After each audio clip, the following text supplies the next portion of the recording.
জয় নিতাই। হরিনাম কীর্তন কেন করা হয়? যদি না জানা থাকে তাহলে জেনে নিন।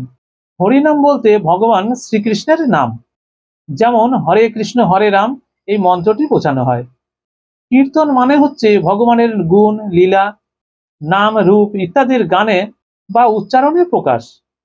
হরিনামের কীর্তন হলো ভগবানের নামের সমবেত গাওয়া বা জপ করা। তাহলে এখন চলুন ধাপে ধাপে বোঝা যাক হরিনাম কীর্তন কেন করা হয়। ১. আত্মশুদ্ধির জন্য। শাস্ত্র অনুযায়ী, বিশেষত ভাগবত পুরাণ ও চৈতন্য চরিতামৃত অনুযায়ী, হরিনামের কীর্তনে হৃদয় শুদ্ধ হয়। আমাদের মনে প্রচুর কামনা, লোভ, ক্রোধ ইত্যাদি অশুদ্ধতা থাকে। ভগবানের নাম উচ্চারণ করলে সেই অশুদ্ধতা দূর হয় এবং মন ঈশ্বরের দিকে আকৃষ্ট হয়। ২. কলিযুগের জন্য শ্রেষ্ঠ ধর্ম।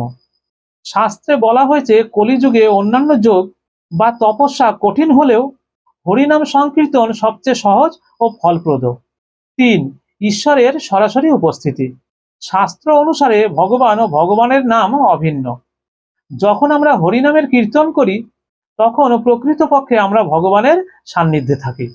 নাম চিন্তামণি কৃষ্ণ চৈতন্য রস বিগ্রহ। ভগবান নামের মধ্যে পূর্ণ চেতনা, আনন্দ ও স্বয়ং ভগবানের অস্তিত্ব বর্তমান। ৪. হরিনামের কীর্তন হৃদয়ে ঈশ্বরের প্রতি ভক্তি ও প্রেম জাগায়। এই প্রেমই জীবের চূড়ান্ত লক্ষ্য, অর্থাৎ পরমার্থ। চৈতন্য মহাপ্রভু শিক্ষা দিয়েছিলেন হরিনাম কীর্তন করে প্রেম লাভ করা যায়। ৫. দুঃখ ও সংকট দূর হয়। জীবনের দুঃখ, ক্লেশ, মানসিক অশান্তি ইত্যাদি হরিনামের কীর্তনের দ্বারা তা দূর হয়। মন প্রশান্ত হয়। এই কারণে ভক্তরা বিপদে পড়লে হরিনাম কীর্তন করেন।